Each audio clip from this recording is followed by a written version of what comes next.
देखिए स्टूडेंट्स, आज हम न्यूटन सेकंड लॉ समझने जा रहे हैं।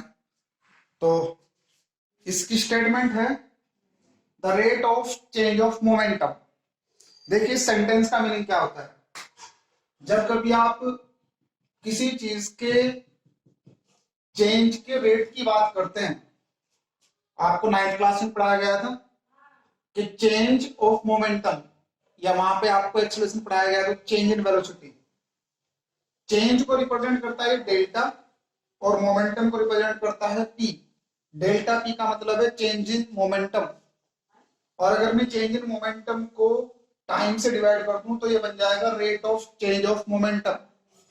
तो न्यूटन सेकंड लॉ ये कहता है the rate of change of momentum is directly proportional to external force applied on it. यानी कि किसी चीज पे कुछ फोर्स लग रही है, इस फोर्स के लगने से उसके मोमेंटम में चेंज होगा टाइम के साथ। या दूसरे वर्ड में कह सकता हूं कि rate of change of momentum delta P upon delta T directly proportional है एफ। ये एफ जो है वो एक्सटर्नल फोर्स है। एक्चुअल में अगर किसी कंटेनर के अंदर एक गैस भरी हुई है और इसके मॉलिक्यूल इधर उधर मूव कर रहे हैं, तो यहां मॉलिक्यूल्स के बीच में एक फोर्स लग रही है, इसको हम बोलते हैं इंटरनल फोर्स। लेकिन इस इंटरनल फोर्स की वजह से ये बॉक्स मूव नहीं कर रहा है।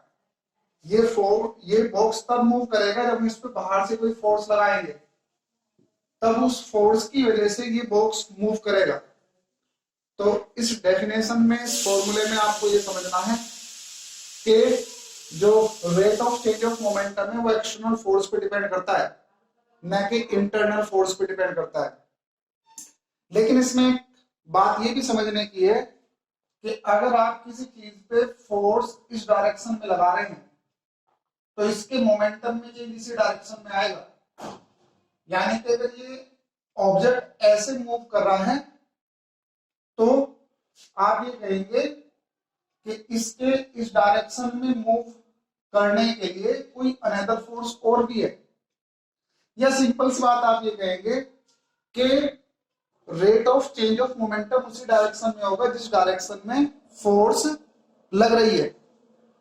किसी मतलब कि अगर चीज में कुछ, या बस आप इसको सिंपली ऐसे याद रख लें, डेफिनेशन समझ लें, rate of change of momentum of a body is directly proportional to the applied force and takes place in the direction in which the force act. तो ये वाली जो बात है लास्ट वाली, ये मैंने आपको समझा दी है। तो जिस डायरेक्शन में फोर्स लग रही है, एग्जांपल के लिए आप अपने हाथ में किसी ऑब्जेक्ट को एक स्ट्रिंग से बांध के ऐसे घुमा रहे हैं, रोटेट कर रहे हैं, तो यहाँ पे इसकी जो डायरेक्शन है वो कंटिन्यूस चेंज हो रही है। और आपको मालूम है कि जो मोमेंटम होता है वो मास इनटू वेलोसिटी होता है। वेलोसिटी एक वेक्टर क्वांटिटी है, यानी कि डायरेक्शन बदलने से यहाँ पे मोमेंटम में चेंज आ रहा है। उसका रीजन ये है कि स्ट्रिंग के अंदर एक फोर्स लग रही है, एक टेंशन है, जो कि लगातार इसके डायरेक्शन को चेंज कर रहा है। यानी कि अगर आप किसी सर्कुलर पाथ पे कांस्टेंट स्पीड से घूम रहे हैं तो उस सिचुएशन में भी जो है एक फोर्स लग रही है, और इस फोर्स को हम बोलते हैं सेंट्रीपिटल फोर्स। सेंटर की तरफ फोर्स लगती है जो कि लगातार क्या करती रहती है, डायरेक्शन को चेंज करती रहती है। आप फिलहाल ये डेफिनेशन नोट कर लें, इसका ये मैथमेटिकल एक्सप्रेशन नोट कर लें। अब मैं इस फॉर्मूले को आगे चेंज करने जा रहा हूं एक अनदर फॉर्म में। तो देखिए आगे। हाँ जी, आपने पढ़ लिया है delta P upon delta T directly proportional to F external. देखिए एक कॉन्सेप्ट है कि अगर मैं limit delta T tends to 0 कर दूं, delta T tends to 0 limit लगा दूं, इसका मतलब होता है कि जो टाइम का हमने चेंज लिया है वो बहुत ही कम लिया है। और जब टाइम का चेंज बहुत ही कम लेते हैं तो इस चीज को हम लिख देते हैं ऐसे dt।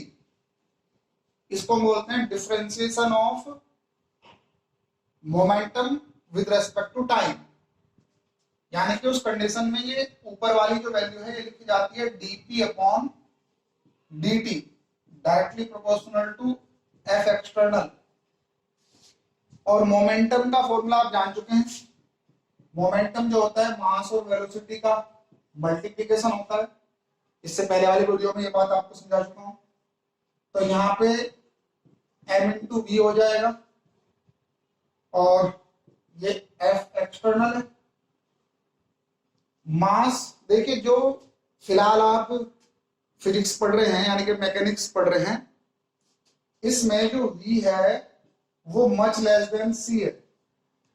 यानी कि जिन ऑब्जेक्ट को आप चलते हुए ऑब्जर्व कर रहे हैं वो लाइट की स्पीड से बहुत धीरे चल रहे हैं। जब ऑब्जेक्ट लाइट की स्पीड से बहुत धीरे चलते हैं तो उनके मास में कोई चेंज नहीं आता, लेकिन जब उनकी स्पीड ज्यादा होने लगती है, लाइट के आसपास जाने लगती है, तो मास में वेरिएशन आना शुरू हो जाता है। तो अभी फिलहाल हमारा जो कॉन्सेप्ट है वो कांस्टेंट मास का है। तो यहाँ पे जब मास कांस्टेंट है तो देखिए जो चीज यहाँ पे कांस्टेंट होती है वो इस डिफरेंशिएशन से बाहर आ जाती है, m बाहर आ जाएगा और ये dv upon dt directly proportional हो जाएगा f एक्सटर्नल। और आपने पढ़ा था, 9th क्लास में पढ़ा था कि delta v upon delta t equal to होता है एक्सेलरेशन। और यहाँ पे मैं आपको ये कह के चल रहा हूं कि अगर हम लिमिट लगा दें, यानी कि अगर मैं कह दूं कि डेल्टा टी टेंड्स टू 0 हो जाए, इस बात का मतलब होता है कि ये जो टाइम का डिफरेंस है बहुत ही कम हो जाए, तो उस कंडीशन में हम एक्सेलरेशन को dv अपॉन dt लिख सकते हैं। यानी कि इस रिलेशन में जो dv अपॉन dt है इसको मैं क्या लिख सकता हूं, एक्सेलरेशन लिख सकता हूं। यहां पे आपको नहीं दिखाई दे रहा तो मैं थोड़ा सा इसको इधर लिख देता हूं, a equal to dv upon dt हो जाएगा। तो इस पूरे रिलेशन में ये जो dv अपॉन dt है इसको मैं कह सकता हूं m into a directly proportional हो जाएगा f एक्सटर्नल। अब मैं यहाँ पे अगर डायरेक्टली प्रोपोर्शनल का साइन हटाऊं तो एक कांस्टेंट आ जाएगा और ये कांस्टेंट जो है इसकी वैल्यू 1 है। तो हम कह सकते हैं F external equal to mass into acceleration होता है। ये फॉर्मूला आपने 9th क्लास में पढ़ा था, जिसको आप सिंपली कह देते हैं F equal to m into a। तो ये जो आपका फॉर्मूला आया है ये न्यूटन्स सेकंड लॉ से आया है। इसको आप यहां तक नोट कर लें।